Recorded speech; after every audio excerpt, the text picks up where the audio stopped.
አሰላሙ አለይኩም ወራህመቱላሂ ወበረካቱሁ። የተወደዳችሁ እንዴት ቆያችሁን? የነሐሴ 21 2018 ሚንበር ኸበር ጀመረ። ሙሐመድ ንጉስ አብዱ ሚንበር ኸበርን እየመራው ከእናንተ ከተመልካቾች ጋር ቆያለሁ። እስከ ፍጻሜው አብራችሁ እንድትዘልቁ በአክብሮት እየጋበዝኩ ለዕለቱ ከያዝናቸው ጉዳዮች መካከል አበይቱን አስቀድማለሁ። ሀገር አቀፍ ከወለድ ነፃ የፋይናንስ ስትራቴጂ በመጠናቀቅ ላይ እንደሚገኝ ብሔራዊ ባንክ ገለጸ። 1300 ዓመታት የሚጠጋ የእስልምና ታሪክ በአንድ ሰንዶ የያዘ ዲጂታል አትላስ ይፋ ተደረገ። ሐማስ ትጥቅ ለመፍታትና አስተዳደሩን ለማስረከብ መስማማቱን የሰላም ቦርዱ ገለጸ። የሚሉት የሚንበር ኸበር አበይት ጉዳዮች ናቸው። አብራችሁ እንድቆዩ በድጋሚ እየጋበዝን ወደ ቀዳሚው ኸበር አልፋለሁ። ሀገር አቀፍ ከወለድ ነፃ የፋይናንስ ስትራቴጂ በመጠናቀቅ ላይ እንደሚገኝ ብሔራዊ ባንክ ገለጸ። አሚናት ሙሐመድ ዝርዝር አላት።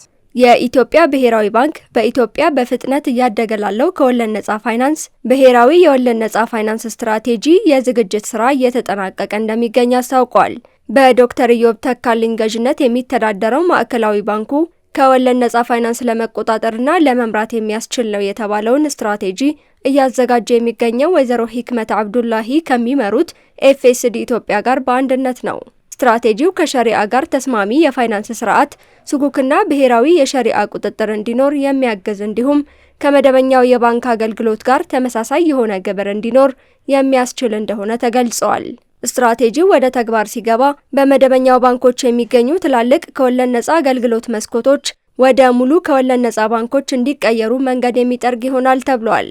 ባለፈው ሳምንት በአዲስ አበባ ስካይላይት ሆቴል በተካሄደው ከወለድ ነፃ የፋይናንስ ስትራቴጂ ሁለተኛ ዙር የማረጋገጫ ወርክሾፕ ላይ የተገኙት የብሔራዊ ባንክ ምክትል ገዢ አቶ ሰለሞን ደስታ በሂደቱ ግልጽ ቅደም ተከተሎች፣ የተቋማት ኃላፊነቶች፣ የጊዜ ሰሌዳዎችና ሊመዘኑ የሚችሉ ውጤቶችን የያዘ ፍኖተ ካርታ እንዲዘጋጅ አሳስበዋል። ድጋፍ ብቻውን በቂ አይደለም ያሉት ምክትል ገዢው ምን መቀየር እንዳለበት፣ ማን እርምጃ መውሰድ እንዳለበት፣ በምን ቅደም ተከተልና ሀብት መከናወን እንዳለበት በግልጽ መቀመጥ አለበት ብለዋል። ከወለድ ነፃ ፋይናንስ የፋይናንስ አካታችነትን እንደሚያሰፋ ጠቅሰው እድገቱ በተጠናከረ ሕግ፣ ውጤታማ ቁጥጥር፣ ጠንካራ የሸሪዓ አስተዳደርና ተጠያቂነት ላይ የተመሰረተ መሆን እንዳለበት ተናግረዋል።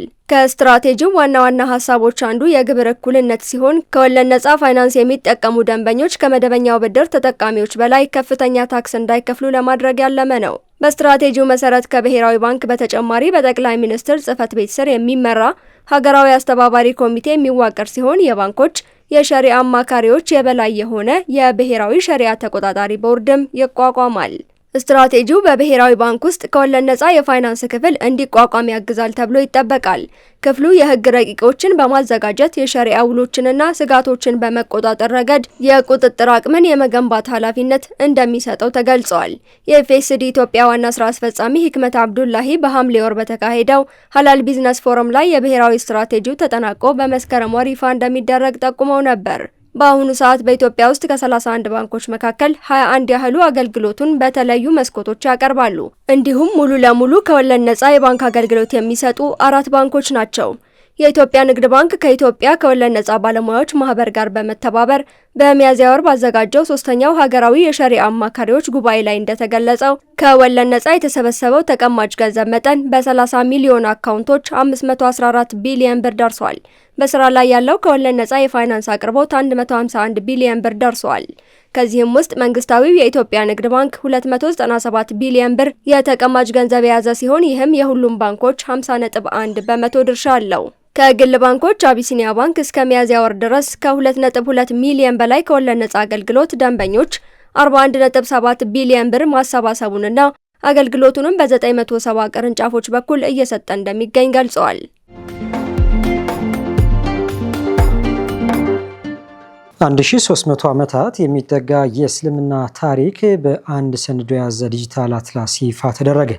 የተዘጋጀው ዝርዝር እንደሚከተለው ይቀርባል። ከመልክዓ ምድር ስርወ መንግስት ከሊቃውንትና ከታሪካዊ ክስተቶች ጋር በማጣመር ወደ 1300 ዓመታት የሚጠጋ የእስልምና ታሪክ የሚያቀርብ ዲጂታል አትላስ ይፋ ተደርጓል። አትላሱ የእስልምና ታሪክ አትላስ በሚል ስያሜ በኢስላሚክ አትላስ .ኦሪጂ ድረገጽ ላይ ቀርቧል። አውሮፓውያን አቆጣጠር ከ632 እስከ 1924 ያለውን የእስልምና ዓለም የሚሸፍነው ይህ አትላስ ከተለያዩ ምንጮች የተገኙ መረጃዎችን በአንድ ካርታ ላይ አቀናጅቷል።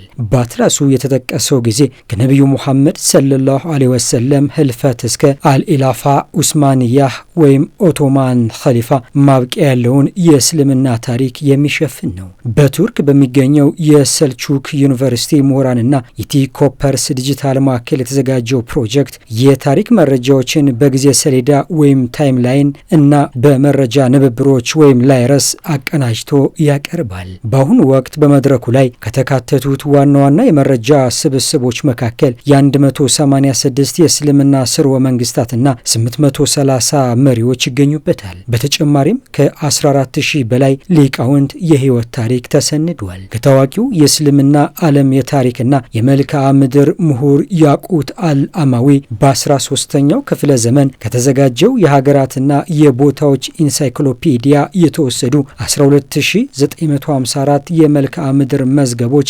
3458 የሳንቲም ማዕከላት፣ 2049 ስፍራዎች፣ 801 የህንፃ ቅርሶች በአትላስ ውስጥ ማግኘት ይቻላል። በ14ኛው ክፍለ ዘመን የኖረው በዓለም ታሪክ ውስጥ ታዋቂው ሞሮካዊ ምሁር ተጓዥና የታሪክ ጸሐፊው ኢብን ባቱታና በአልኸሊፋ ኡስማንያህ ታሪክ ውስጥ እጅግ ታዋቂው ቱርካዊ ተጓዥ የታሪክ ጸሐፊና የመልክዓ ምድር ተመራማሪ የኤቪሊያ ቸልቢ የጉዞ ማረፊያዎችንም ተካተዋል። የመድረኩ አሰናጅ ዶክተር ሁሴን ኮጋልፕ እንደገለጹት አትላሱ በቀላሉ ካርታዎችን ከማሳየት ባለፈ በታሪካዊ ግለሰቦች፣ በመምህራንና ተማሪ እንዲሁም በስርወ መንግስታት መካከል የነበሩትን ባለብዙ ንብብር የግንኙነት መረቦች ግልጽ ያደርጋል። በተጨማሪም ፕሮጀክቱ በዲጂታል ዘዴዎች አማራጭ የታሪክ ሂደቶችን ለመመርመር ያስችላል። አናዶሉ ኤጀንሲ እንደዘገበው አትላሱ ሙሉ ለሙሉ ክፍት ተደርጎ ስለለማ ተመራማሪዎችና ምሁራን መረጃዎችን በማውረድ ለአዳዲስ ጥናቶች መጠቀም ያስችላቸዋል። በአረብኛ፣ በእንግሊዝኛ፣ በቱርክኛ ቋንቋዎች አገልግሎት ለሚሰጠው መድረክ በቀጣይ የሞባይል መተግበሪያ እንደሚዘጋጅለት ተገልጿል። ማነው በረሱል ሰለላሁ ዐለይሂ ወሰለም ስም ደም የሚለግሰው የተሰኘ ሀገር አቀፍ የደም ልገሳ ዘመቻ በዛሬው ዕለት ተጀመረ። በተማሪዎችና ወጣቶች ላይ የሚንቀሳቀሰው የሙስሊም ተማሪዎች ሊግ አሁን ላይ ያለበት የረቢዑል አወል ወርን አስመልክቶ ማነው በረሱል ሰለላሁ ዐለይሂ ወሰለም ስም ደም የሚለግሰው የተሰኘ የደም ልገሳና የግንዛቤ ማስጨበጫ ዘመቻ ዛሬ ሐሙስ ነሐሴ 21 2018 በይፋ አስጀምሯል። ዘመቻው በአዲስ አበባ የተለያዩ አካባቢዎችና በተለያዩ የክልል ከተሞች እየተከናወነ መሆኑንም በኃላፊዎች ተገልጿል። በኃላፊዎች መረጃ መሰረት የደም ልገሳ ዘመቻ እስከ መጪው እሁድ ነሐሴ 24 ድረስ ለ4 ተከታታይ ቀናት የሚቀጥል ሲሆን ከኢትዮጵያ ደምና ህብረ ህዋስ ባንክ አገልግሎት ጋር በመተባበር የሚከናወን መሆኑ ተገልጿል። የሙስሊም ተማሪዎች ሊግ ስራ አስኪያጅ ኡስታዝ አብዱል መጂድ ጀማል በዘመቻው 5000 ገደማ በጎ ፈቃደኞችን በማሳተፍ 5000 ዩኒት ደም ለመሰብሰብ በእቅድ ተይዟል ሲሉ ተናግረዋል። የሙስሊም ተማሪዎች ሊግ የደም ልገሳ ዘመቻ የሚደረግበት ረቢዑል አወል ወር በእስልምና አቆጣጠር 3ኛ ወር ነው። ይህ ወር የነቢዩ ሙሐመድ ሰለላሁ ዐለይሂ ወሰለም የውልደት፣ የስደት ወይም ሂጅራ እንዲሁም የህልፈት ወር ነው። ህንድ በቤንጋሊ ቋንቋ ተናጋሪ ሙስሊሞች ላይ የሚፈጸሙ የጥላቻ ወንጀሎችን እንድታስቆም የተባበሩት መንግስታት ድርጅት ጠየቀ። ህንድ በሀገሯ በሚገኙ የቤንጋሊ ቋንቋ ተናጋሪ ሙስሊሞች ላይ የደረሰ ያለውን የዘር መድሎ፣ የጥላቻ ወንጀሎችና የጥላቻ ንግግሮች በአፋጣኝ እንድታስቆም በተባበሩት መንግስታት ድርጅት የዘር መድሎ አስወጋጅ ኮሚቴ ጠይቋል።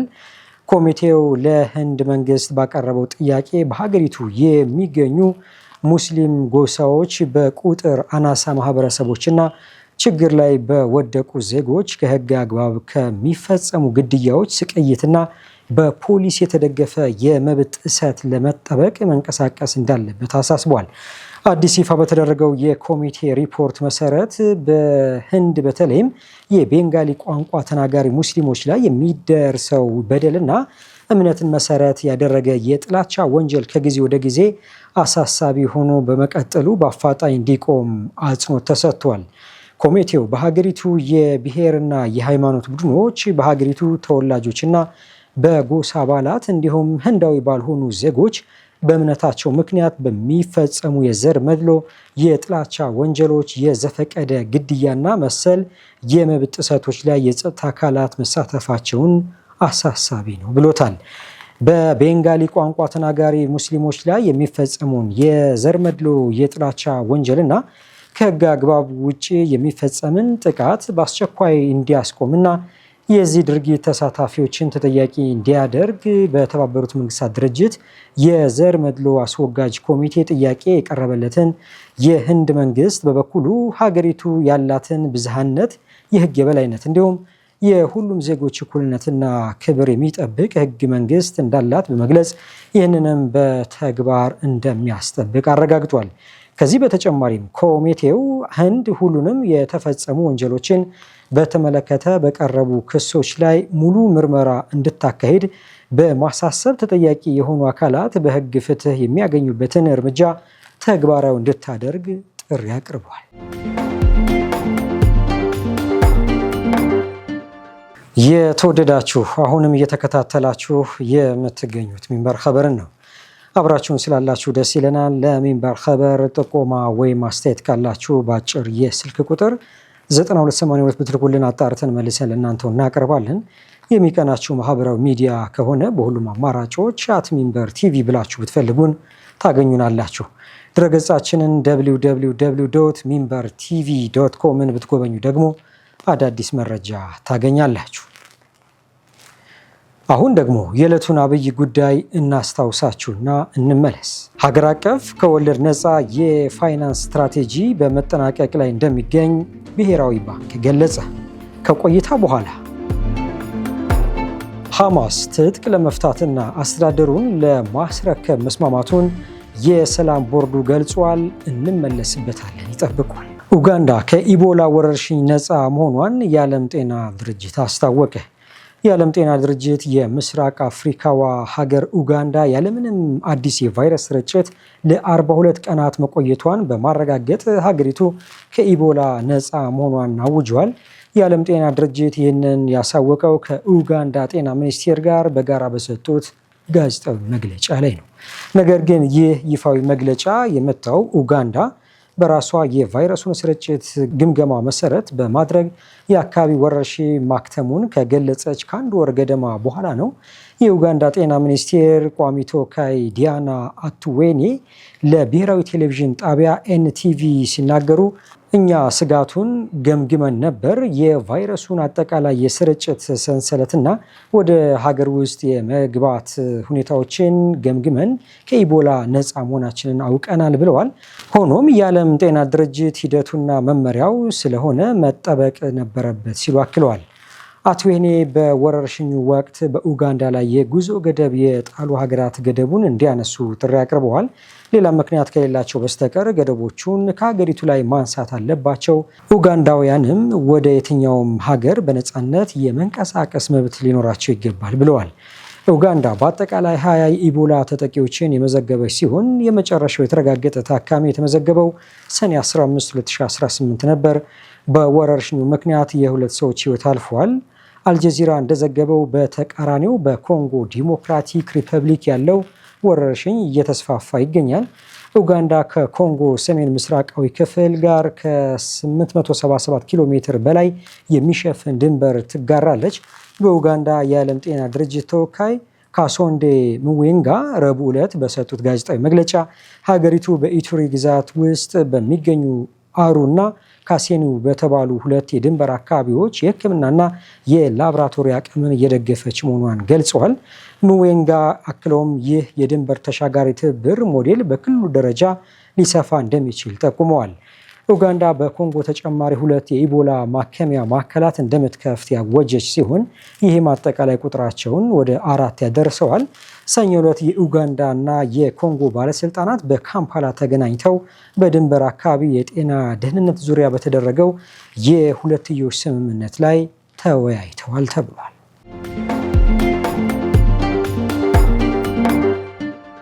በኔፓልና ቲቤት ድንበር ላይ በተከሰተ ድንገተኛ ጎርፍ 160 ሰዎች ሲሞቱ በመቶዎች የሚቆጠሩ ጠፉ።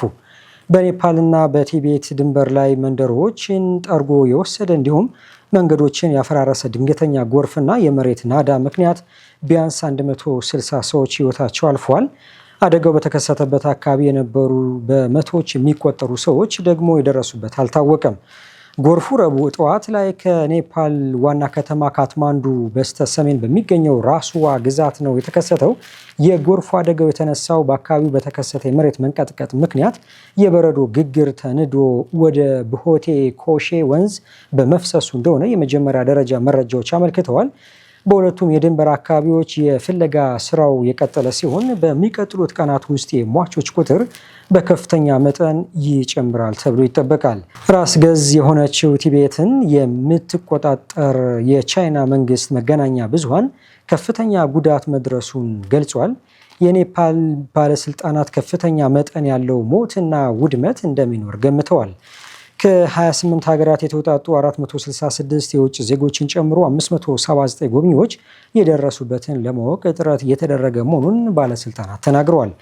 ፖሊስ እንደገለጸው ከጠፉት ጎብኚዎች መካከል 113ቱ ኔፓላውያን፣ 54ቱ ከአሜሪካ የሄዱ፣ 33ቱ የዩናይትድ ኪንግደም ዜጎች ናቸው። በቲቤት በኩል ደግሞ 3 ሰዎች መሞታቸውና 265 ሰዎች መጥፋታቸውን የቻይና ብሔራዊ ሚዲያ ዘግቧል። ከጠፉት መካከል ከዩኬ የሄዱ 12 ጎብኚዎችን ጨምሮ አሜሪካውያን፣ ማሌዥያውያን፣ ደቡብ አፍሪካውያን እና ህንዳውያን ይገኙበታል። ከቲቤት ወደ ኔፓል ከሚፈሰው ከብሆቴ ኮሼ ወንዝ በታች የሚገኙ በርካታ ስፍራዎች በከፍተኛ ማስጠንቀቂያ ውስጥ የሚገኙ ሲሆን በአካባቢው የመንገዶች፣ የመገናኛ አውታሮችና የኃይል አቅርቦት አገልግሎቶች ተቋርጠዋል።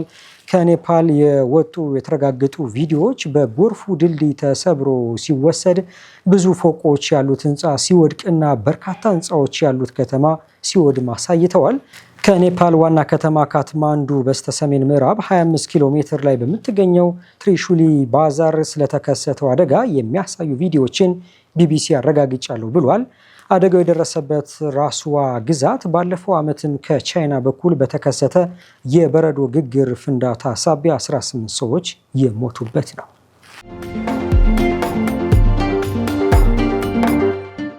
ሐማስ ትጥቅ ለመፍታትና አስተዳደሩን ለማስረከብ መስማማቱን የሰላም ቦርዱ ገለጸ።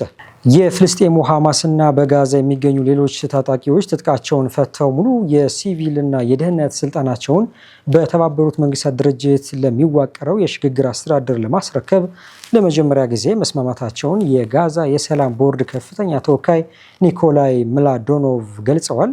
ምላዶኖቭ ይህንን የተናገሩት በአሜሪካ የሚደገፈውን የጋዛ ሰላም እቅድ አፈጻጸም አስመልክቶ ለተባበሩት መንግስታት ድርጅት የጸጥታው ምክር ቤት ባቀረቡት ገለጻ ላይ መሆኑን ቦርዱ ኤክስ በተሰኘው የማህበራዊ ሚዲያ ገጹ ላይ አረጋግጧል። ኒኮላይ ምላዶኖቭ ይህ እርምጃ በጋዛ ለሚኖሩ ፍልስጤማውያን ሕይወትን በጥሩ ሁኔታ ዘላቂ በሆነ መንገድ ሊያሻሽል እንዲሁም ለእስራኤላውያን አስተማማኝ ደህንነትን ሊሰጥ ይችላል ሲሉ ተናግረዋል። አሁን ይህን የገለጸው የሰላም ቦርዱ ባለፈው ሐምሌ ወር አጋማሽ ላይ የሐማስንና የሌሎች ታጣቂዎችን ትጥቅ መፍታት የጋዛን አስተዳደር ለብሔራዊ ኮሚቴ ማስተላለፍና ደረጃ በደረጃ የእስራኤልን ሰራዊት ማስወጣትን የሚጠይቅ ባለ 15 ነጥብ ፍኖተ ካርታ ይፋ አድርጎ ነበር።